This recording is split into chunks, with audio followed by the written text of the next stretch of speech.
Hello friends, welcome back to our channel all-in-one #subscribe to learn. I hope that you are all fine at your home, and it's my humble request to follow the COVID guidelines so that you can prevent yourself as well as your family from the COVID infections. So now let's move to our topic.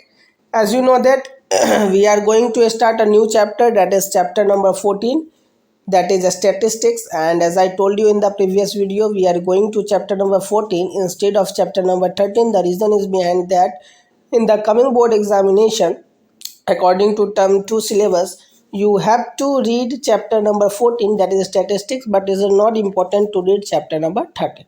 Therefore I will provide you the notes as well as the important discussions on later after chapter number 14. Okay, so let us start. First we should know about the introduction of statistics. Suppose we want to compare the wage distribution of workers in two factories and determine which factory pays more to its worker. यानी क्या कि अगर हम लोगों को सोचना है, ये हम लोगों ने माना है, ये हम लोगों ने विचारा है कि अगर हम लोग को जो वेज डिस्ट्रीब्यूशन यानी जो काम मजदूरी जो मिल रही है वर्कर्स को दो फैक्ट्रीज़ में, वो अगर हम लोग को देखना है कि कौन सा फैक्ट्री अपने वर्कर्स को ज़्यादा मजदूरी दे रही है, तो हमें क्या करना होगा, हमें जो है वो डिस्ट्रीब्यूशन टेबल बनाना होगा. क्यों, वो देखिए. If we compare on the basis of individual workers we can not conclude anything. अगर हम लोग इंडिविजुअल वर्कर्स में देखेंगे तो हमें कुछ भी जो है वो पता नहीं चल पाएगा.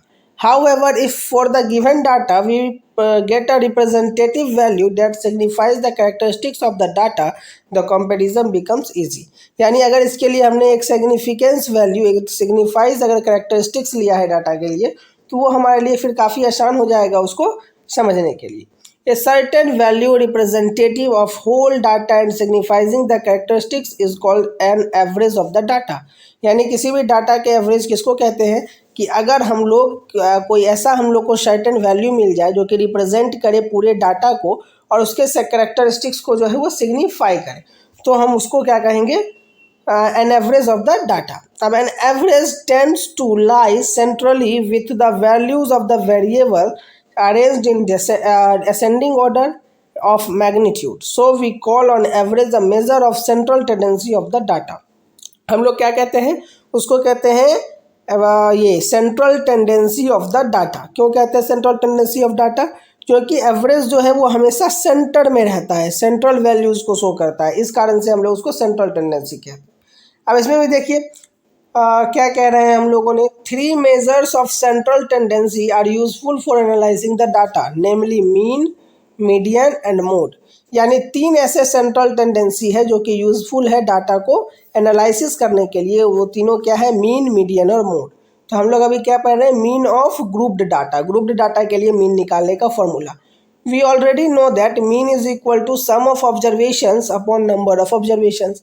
क्लास 9th में हम लोगों ने ऑलरेडी पढ़ा है mean is equal to sum of observations upon number of observations.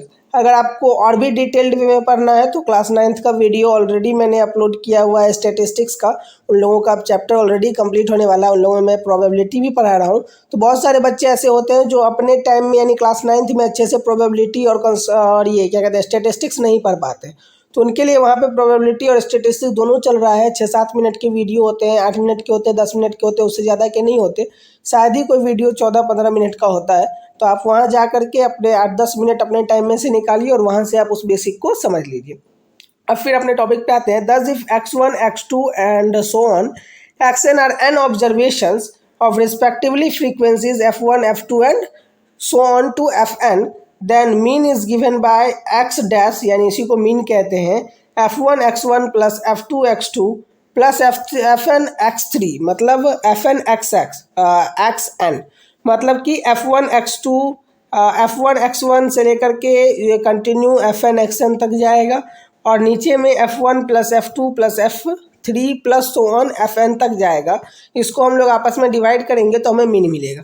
अब यहाँ पे f और x देख के आप काफ़ी कंफ्यूज हो गए होंगे, तो क्वेश्चंस देखेंगे तो काफ़ी अच्छे से समझ में आएगा. Where the Greek letter sigma read as sigma. आप देख रहे हैं इसको कैसे ग्रीक लेटर को लिखते हैं, ऐसे इस तरीके से ई के तरह लिखते हैं, इसको सिग्मा पढ़ते हैं.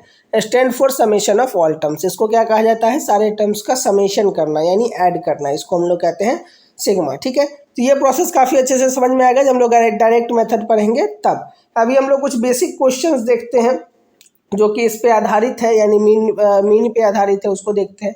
बेसिक क्वेश्चंस में फर्स्ट नंबर क्वेश्चन क्या कह रहा है, the heights of 5 players are 153 centimetre, 140 centimetre, 148 centimetre, 150 centimetre and 154 centimetre respectively. Find the mean height per player. हमें पर प्लेयर का मीन हाइट निकालना है। तो सबसे पहले मीन हाइट के लिए फॉर्मूला क्या होता है, sum of the height of the player upon number of players. तो सारे प्लेयर्स के हाइट को हम लोगों ने सम कर लिया, टोटल नंबर ऑफ प्लेयर 5 है, 5 से डिवाइड कर दिया, यानी 745 upon 5 which is equal to 149 centimetre. ठीक है, यानी hence the mean height is 149 centimetre. ठीक है, नेक्स्ट हमें क्या कहा जा रहा है, सेकेंड नंबर क्वेश्चन कहा जा रहा है find the mean of the first 6 prime number. तो सबसे पहले फर्स्ट 6 प्राइम नंबर देखना है, जो कि होता है 2, 3, 5, 7, 11 और 13। फर्स्ट 6 प्राइम नंबर आप जानते हैं जिनका जो वो फैक्टर्स है वो 1 और इटसेल्फ होना चाहिए, यानी 2 फैक्टर्स होने चाहिए, इसीलिए इसमें 1 नहीं काउंट होता है, 2 से काउंट होता है। अब मीन निकालने के लिए आप जानते ही हैं टोटल नंबर का sum by total number of total number. तो नंबर कितने हैं 6, तो 6 से डिवाइड कर दिए सारे को ऐड करके, यानी 41 upon 6 which is equal to 6.83। तो इस तरीके से हम लोगों ने अभी तक 2 क्वेश्चंस को देखा है। अब एक और क्वेश्चन देख रहे हैं। अब आप देखेंगे कि यहाँ पे सीरियल वाइज जो है वो फर्स्ट है, क्योंकि अभी तक जो 2 क्वेश्चंस को हम लोगों ने देखा इसमें हमें मीन फाइंड आउट करना था, बट इस क्वेश्चन में हमें मीन नहीं फाइंड आउट करना है। इस क्वेश्चन में हमें किसी वाइज का वेट निकालना है, इसीलिए मैंने इसको फर्स्ट नंबर से नंबरिंग किया है। देखिए, the mean weight of a group of 7 boys is 56 kg। हमें मीन वेट गिवन है और इंडिविजुअल वेट भी 6 का दिया हुआ है। 7 का मीन वेट मालूम है, 7 का जो है वो मीन वेट है, और 6 का हमें इंडिविजुअल वेट दिया हुआ है सर 52, 70, 57, 55, 60, 59 एंड 55। ये सारे केजी में है और हमें 7th बॉय का वेट फाइंड आउट करना है। तो हमें सबसे पहले क्या करना है, 7 बॉयज़ का वेट दिया हुआ है 56 kg। तो हम सबसे पहले टोटल वेट निकालेंगे 7th बॉयज़ का। तो क्या हो जाएगा 56 into 7 which is equal to 392 kg। ठीक है, फिर टोटल वेट ऑफ 6 बॉयज़ का कितना है, तो सारे जो 6 बॉयज़ का यहाँ पे जो दिया हुआ था वेट वो सारे को ऐड कर लिया, यानी 338 kg।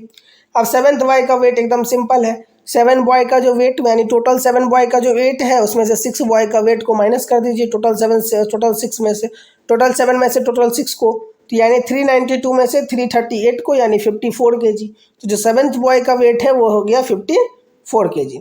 ठीक है फ्रेंड्स, तो इस तरीके से हम लोगों ने टोटल 3 क्वेश्चंस को डिस्कस किया और सबसे पहले इंट्रोडक्शन के बारे में जाना कि आखिरकार जो है वो स्टैटिस्टिक्स होता क्या है, इसको किस लिए लाया गया, फिर मीन हम लोग कैसे निकालते हैं, वो 3 सेंट्रल टेंडेंसी कौन कौन सा है, उसके बाद उसमें से मीन को सबसे पहले हम लोगों ने स्टार्ट किया तो उसको कैसे फाइंड आउट करते हैं, उसमें क्या क्या साइंस है, फिर उसमें कुछ बेसिक क्वेश्चंस को देखा।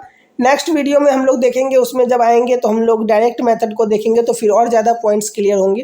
ठीक है फ्रेंड्स, तो तब तक के लिए आप लोग इसी तरह से अपने स्टडी को जारी रखिए और घर पे पढ़ते रहिए। और अगर आपको कोई कन्फ्यूज़न हो तो कमेंट बॉक्स में जाइए, अपने डाउट्स को लिखिए और फिर हम लोग अपने डाउट्स को दूर करने की कोशिश करेंगे। ठीक है friends, so thank you so much.